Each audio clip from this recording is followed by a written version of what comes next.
going on, everyone? Welcome back to another episode. I wanted to go ahead and jump right in here.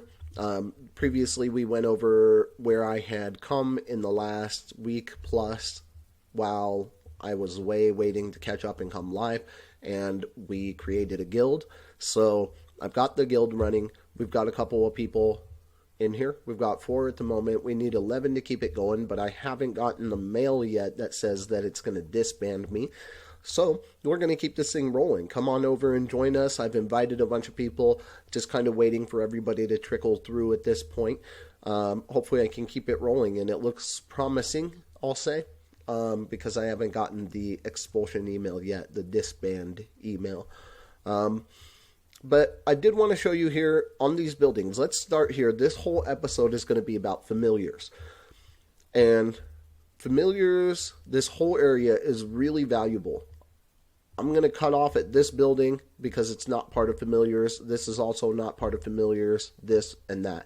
But all of these springs, that spire, that gym, that spring down there, both of those, and this monster hold, all of these are what is part of the familiars. Now, familiars are little monsters that you can get. You get this spire, and you go into the spire, and you can get packs. Pack A, Pack 1B. If I want to open up Pack 2A, I have to go and visit the academy and do a little bit of research in my familiar research zone here. And then in order to get to Pack 2, I need to get there, which in order to get that, then I have to go, and I have to have anema harvesting level 3. So then I could say proceed, and this anema harvesting, I need to be able to get it to level 3 in order to open up my Pact 2, or my Pact 2. So when I go in here, I have Pact 1A, 1B, 2A, 2B, 3, and 4. I started out with Pact 2B. Then I'm going to move to 1B, and then I'm going to move to Pact 2B. Pact 3 is amazing. It's full of really, really good quality familiars, and we're going to want to get there as quick as we can, honestly. Right now I'm on the path of doing something else. I'm more focused on getting myself to T4 with all my research. So in order to get to Pact 3, obviously I need to go into that academy and do a bunch of research before I can get there. But right now my research efforts are on my military power. So I'm getting to T4 just as fast as I humanly can. Now that said, these buildings here, I'm going to try and stop myself from scrolling all around all crazy like I usually do. But these buildings, I'm going to set it up so that there's only one spire. And as you grow this spire, you get more packs that you can merge on each round. I'm only up to 2 technically. I could work this all the way up to get 9. I actually get more than that. So when I go in and I merge packs, I'm allowed to do 11. Why 11? Well, I have the original 2 that I'm allowed right here from these. I can merge 2. But then I also subscribe to this service over here, which allows me to familiar support, maybe? Yeah, packs merge plus 9. So if I get it up to 9, if I get this to level 25, and I get that to 9, then I still get the 9 bonus, and I'll be building 18 at a time. But that's kind of a good way to cheat the system, so to speak. I think it's like $10 a month or something like that to get that particular pack on an ongoing basis and just really work through these a little bit quicker. So it also increases the speed at which I do it. And on top of that, I've merged equipment, these little cubes here. They increase, did I choose the right one? Here, let's go to this one. Merging speed boost pack plus 25 while it's legendary like that, and training boost plus 25. So it's going to help me. When it's talking about speed of packs, it's talking about how fast these merge. I get a little boost of 86%. And then when it's talking about the experience boost, it's talking about I train these monsters to get stronger and come over here and fight for me. See, I've got my wall, and I can station and I haven't yet because I don't have any yet, I can station them right there on my wall so that it makes my army stronger. How does it make my army stronger? Well, I'm glad you asked. So I'm building up Gnome right now because, okay, I'm going to back up before I answer that question. I'm going to back up, and what you got to do is all of our familiars start out as hatchlings. Okay, so I'm a hatchling right there. This is a level 1, and you get him from 1A. I know that pact group, you're going to get that Jazik here from pact 1A. Boom. There he is, Jazik. And this is what he looks like all maxed out. My Jazik is not maxed out. He's a hatchling. Now, where do you go from hatchling? Well, you build up your level here, and you get experience using, don't use fragments, but you'll get experience boost things that you can use. And you build him up to level 20 in order to get him to go from hatchling into adult, which is where Aquarist is right now. Now, when you get to level 50, then you can advance him into an elder, which is where I'm getting engineer to. Once engineer... Level 50, adult. Oh, he's ready, but I don't have the things that I need. These are called runes. And I need 80 in order to get him to go from adult into elder. And that's where he's at. He's ready to go into elder. He's at the right level. But now I've got to wait to get enough runes. So that's where this guy comes in. He's an adult. He's got enough. We're waiting to get him the rest of the way to level 50. We are very close. And once I complete that training here, once I complete the training here, then he will, in 14 minutes as a matter of fact, he will most likely promote to like 45 or something like that from where he's at.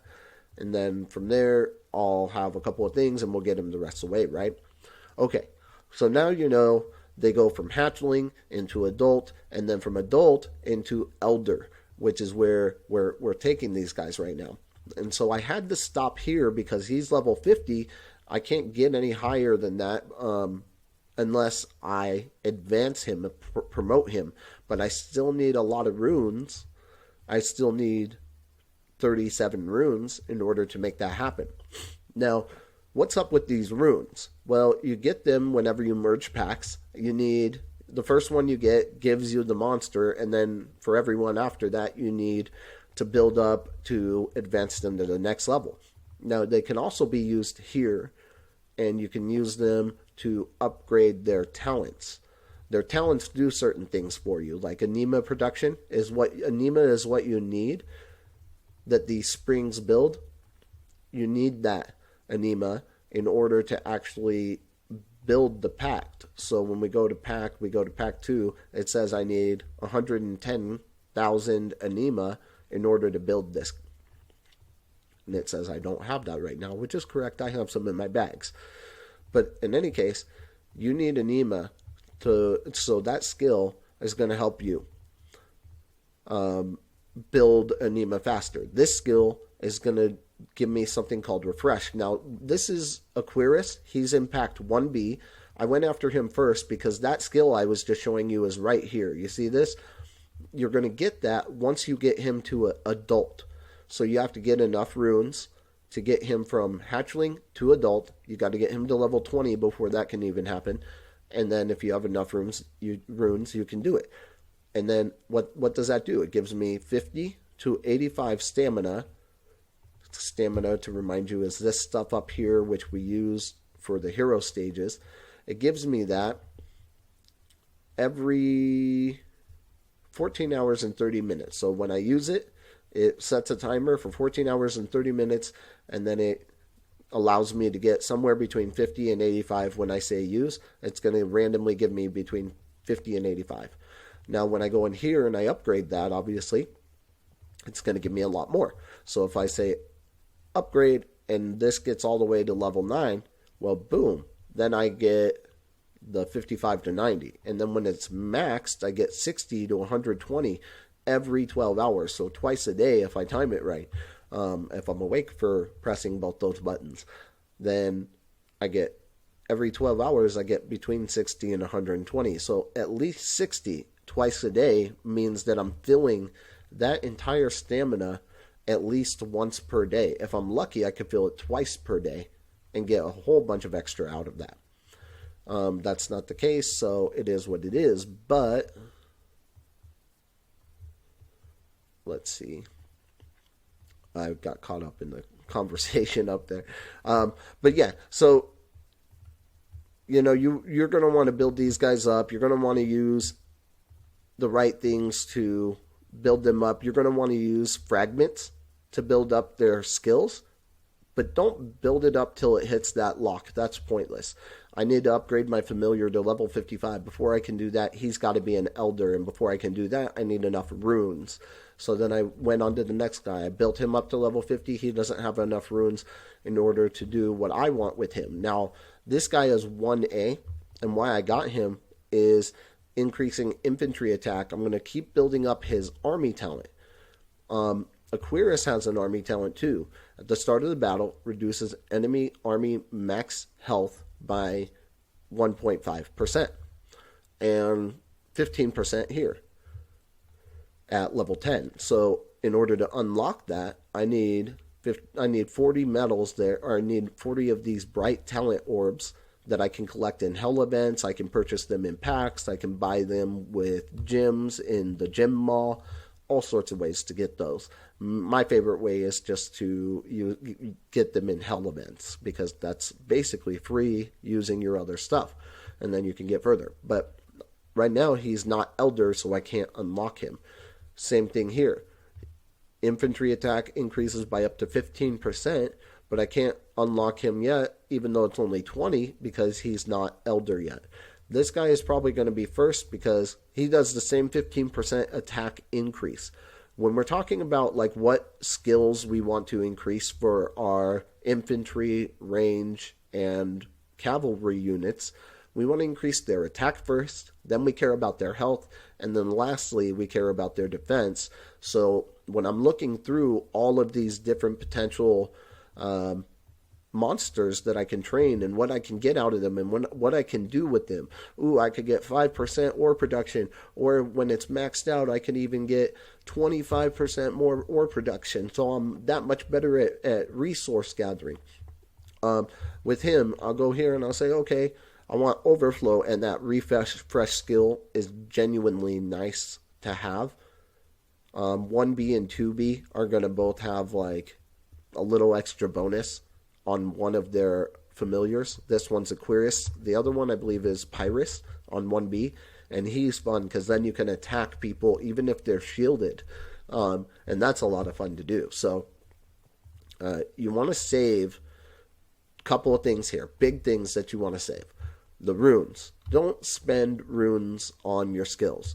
Okay? So if you're spending these runes to grow your skills before you've reached elder stage, you are wasting a lot of effort, because you got to go back over here into the spire, and then you've got to build more packs in order to regain the ones that you used, which of course takes a lot more time. So that is kind of the story of like the basics of familiars, and we're going to get really deep into these at some point, but we're going to continue to build up this list of skills, and we're going to focus in on certain familiars. Okay, let's just very quickly, before I end this video, talk about which ones and why. Tyrite. Now, Tyrite reduces our enemy army's defense, which half the time people aren't focused on. They're focused on their attacks, so that's not a real strong army talent. Groundbreaker. It increases the speed at which we merge our packs, which is a good thing. I do like that one. 20% increase in speed.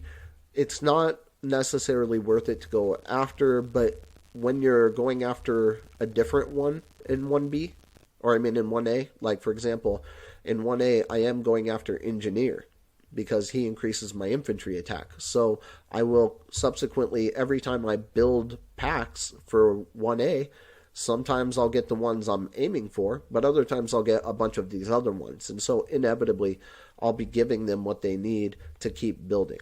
Now, Netherquake is okay. It's not anything amazing. I definitely wouldn't put my focus on building Terrorite.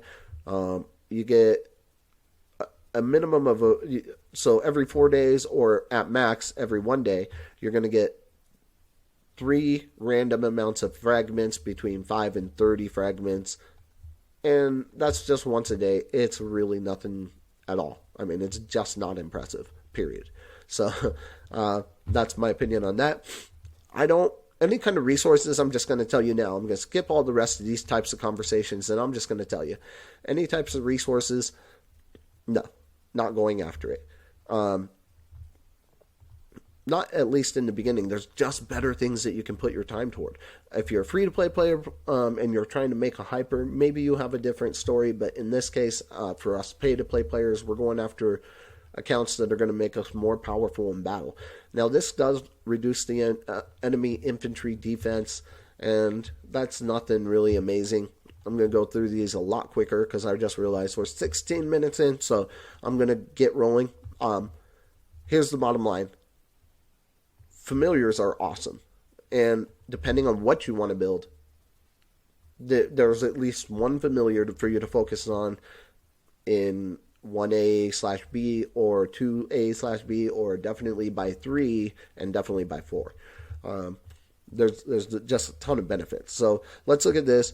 This one, ranged max HP. Start of the battle, it reduces the enemy's range max HP. I don't care a whole lot about that. Engineer, as I mentioned, going to increase my infantry attack up to 15%, which is really amazing. And all these guys give you resource stuff in the beginning for their first thing. So, keeping with the talents here, reduces enemies cavalry max HP, better than the defense, but still not very good. And then 1B, there's Aquarist that I told you about. I'm building him out.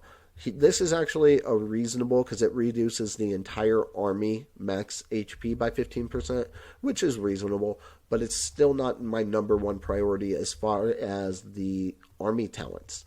Army talents, I want to increase my attack. So I'm going to skip over the army talent there, but I will build out his refreshed all the way to maximum, because that's going to really help me grow my heroes in the long run. That's something you're really going to want to do. So no again to that. And then at the start of the battle, reduces enemies infantry max HP. You know how I feel about that. Better than defense, not as good as decreasing their attack, and far worse than improving our own attack. So, it kind of goes in that order. Us first, then our enemy. We care less about debuffs than we do about just improving ourselves. That's the goal. So, piercing spike reduces enemies infantry max HP. Same kind of deal. No. He's going to increase ranged attack by 15% when we get him maxed, and increases money coming in, but we don't care about that as much. Trade route, this makes you faster when you need to send resources to somebody on the team, like another troop, another member of the guild. So, let's see. Reduces enemies' cavalry defense. We don't care about that. So he's not going to be very helpful to us at all, that Beastmaster guy. Unless you're a free-to-play player and you're really focused on building resources that you're going to sell to people, then you might want to consider, okay, how can I trade faster? And you're going to do everything you can to reduce taxes, improve the amount that you can carry per load and deliver, and the speed at which you do it. So all of that will matter. Excuse me. All of that will matter later. All right, and Yeti increases cavalry attack. Yes, this is somebody that I'm going to go ahead and build.